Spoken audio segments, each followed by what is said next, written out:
5월 11일 수요일 위로와 치유의 가정 예배를 드립니다. 다 같이 주님이 가르쳐 주신 기도를 드립니다.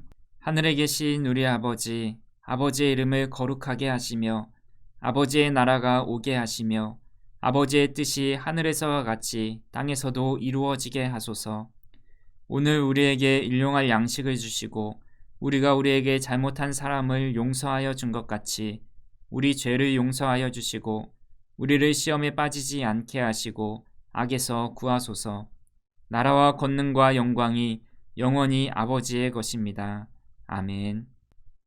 찬송가 399장 어린 양들아 두려워 말하라. 찬송가 399장을 부릅니다.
이 시간 우리에게 주시는 하나님의 말씀은 예레미야서 50장 17절에서 20절입니다.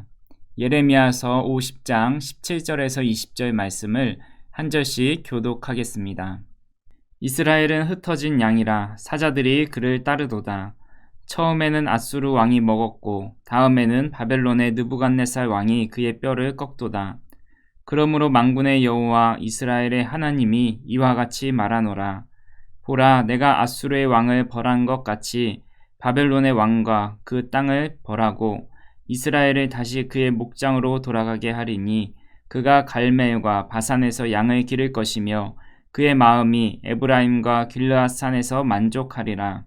여호와의 말씀이니라. 그날 그때에는 이스라엘의 죄악을 찾을지라도 없겠고 유다의 죄를 찾을지라도 찾아내지 못하리니 이는 내가 남긴 자를 용서할 것임이라.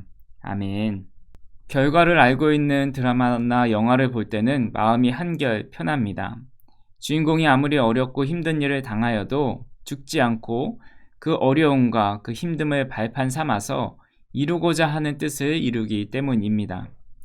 하나님께서 이스라엘을 심판하시는 내용을 보면 그들을 심판하기 위한 심판이 아니라 그들을 돌이키고 회복시켜서 더 굳건한 믿음으로 세우시기 위함임을 알 수 있습니다.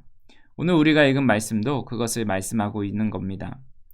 예레미야 50장에서 51장은 바벨론이 받을 심판에 대한 말씀입니다. 그런 심판의 말씀 중간에 50장 17절에서 20절은 이스라엘을 회복시키실 것이라는 말씀이 삽입되어 있습니다. 즉 그들이 심판을 받기는 받지만 하나님께 돌이키고 회복시키기 위함이었다라는 것을 알 수 있습니다. 구체적으로 이스라엘이 어떤 상황 속에서 구원받는지 또 그 구원의 은혜가 무엇인지 함께 살펴보도록 하겠습니다. 먼저 17절에 보면 이스라엘은 흩어진 양이고 사자들이 그를 따르는데 처음에는 아수르 왕이 그것을 먹었고 그 다음에는 바벨론의 느부갓네살 왕이 뼈를 꺾는다라고 말씀하고 있습니다. 처음에 북이스라엘이 아수르에게 멸망당하고 포로로 끌려갑니다. 후에 남유다도 바벨론으로부터 멸망당하고 포로로 끌려갑니다. 맹수가 양을 공격하여 그 살점을 뜯고 남겨진 뼈 조각까지 부숴 삼키는 것처럼 아무런 소망도 없어 보입니다. 그들이 다시 회복되리라고는 생각할 수조차 없습니다. 하지만 하나님께서는 하나님의 백성이 바벨론이라는 또 아수르라는 사자에 의해서 살이 뜯기고 뼈가 꺾인 채로 멸망하는 것을 간과하지 않으셨습니다. 하나님께서는 자기 양떼를 진심으로 사랑하시는 목자이시며 그 양들 중에 하나라도 잃기 싫어하시는 분이십니다. 그 근거가 18절 이후에 나오는데 18절 19절을 이렇게 말씀하고 있습니다. 그러므로 만군의 여호와 이스라엘의 하나님이 이와 같이 말하노라. 보라, 내가 아수르의 왕을 벌한 것 같이 바벨론의 왕과 그 땅을 벌하고 이스라엘을 다시 그의 목장으로 돌아가게 하리니 그가 갈멜과 바산에서 양을 기를 것이며 그의 마음이 에브라임과 길르앗산에서 만족하리라. 하나님께서 심판의 도구로 삼으셨던 바벨론을 왕과 그 땅을 아수르처럼 멸하고 이스라엘을 다시 그의 목장으로 돌이키시는데 그곳은 갈멜과 바산 그리고 에브라임과 길르앗산에서 기르며 만족하게 하신다라고 말씀하고 있습니다.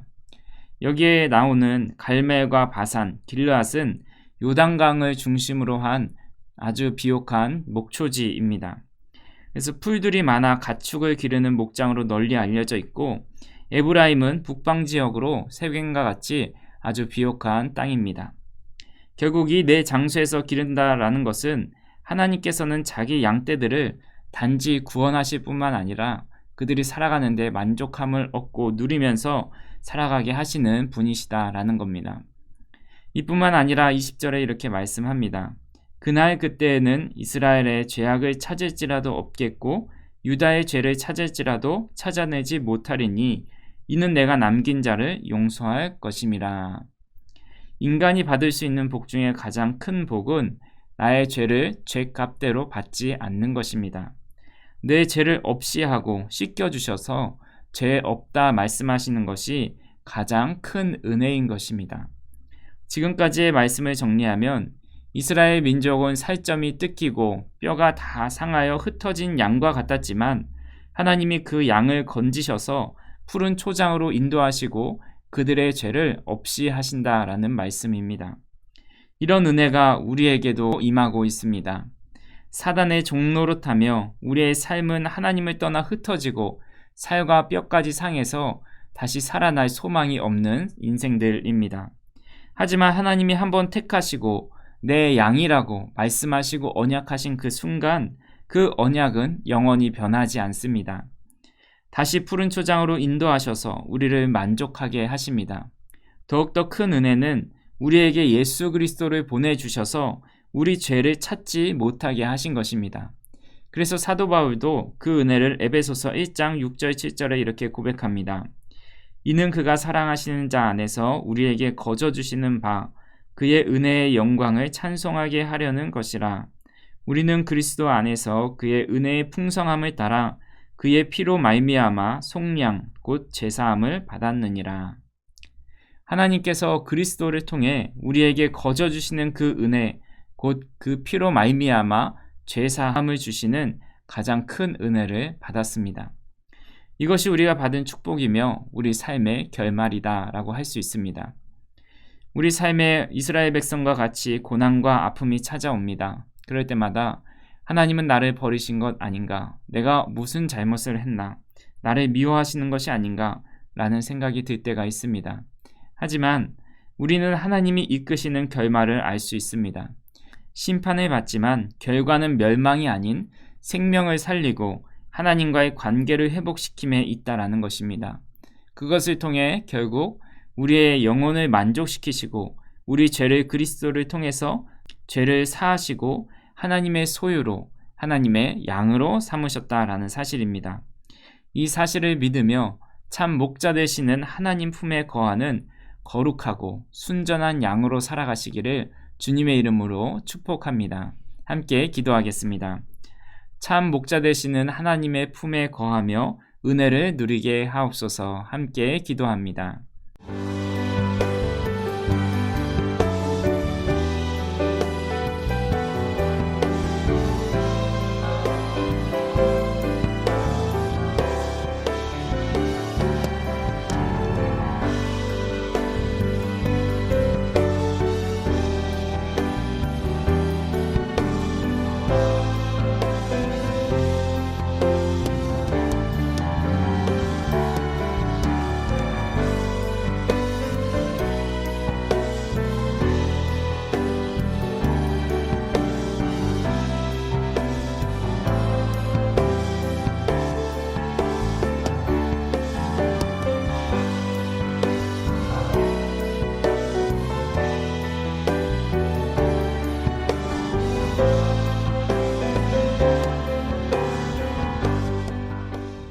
참 목자 되시는 하나님 감사합니다. 하나님을 떠나 세상 속에서 이리 물리고 저리 찢기며 회생할 여력이 없는 저희를 하나님의 백성 삼아 주셔서 푸른 초장으로 죄를 없다 하시며 그리스도의 보혈로 깨끗이 씻겨주시니 감사합니다. 오늘 그 은혜를 받은 자로서 하나님의 품에 거하며 그 은혜를 만끽하며 살아가게 하옵소서. 예수님의 이름으로 기도합니다. 아멘.